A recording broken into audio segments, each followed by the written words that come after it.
It's always a case-by-case basis. You wanna do as much research as you possibly can when you're trying to create something, but from one thing very early on that made this easy for me was our director, Mark Dindal, said, you know, he had been working on this film for a couple of years before he even spoke to me. He knew what Garfield looked like, and he had an idea of what Garfield sounded like, and as he expressed to me, it sounded exactly like me. He thought my voice coming out of Garfield worked. He thought there was a certain innate laziness and sarcastic tone to my voice that he wanted to put into this character. And so with minor tweaks, I was able to just essentially focus on as many similarities between my voice and Garfield's voice as possible and be very natural in the delivery. Heaven. It looks like heaven.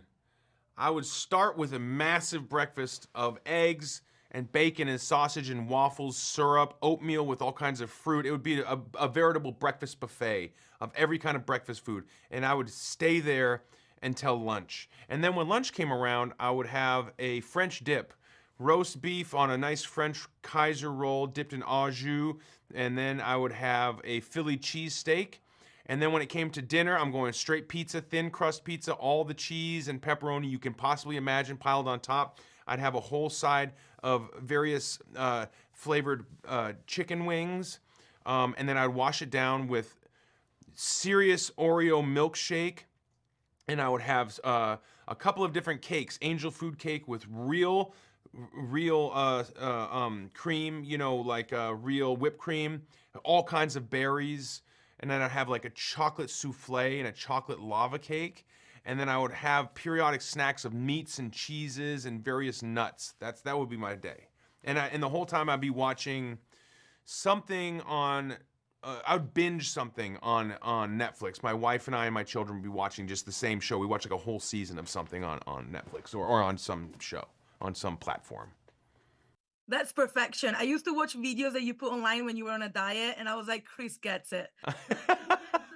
Oh, clearly I'm still on the diet because as I can so animatedly create my dream list that I would eat right now, I would like to eat all of those foods right now, but I can't. Oh my gosh. Well, there are so many. Finding the humor in the hard things, I think, is important. Staying present, having a relationship with your creator is a big one, and having a faith in something bigger than yourself. Being of service is a big one. Finding purpose in helping others and serving others, and really empathy is a big one. I want kindness and empathy from my children. I want them to care about the well-being of other people and notice if people around them need to be lifted up.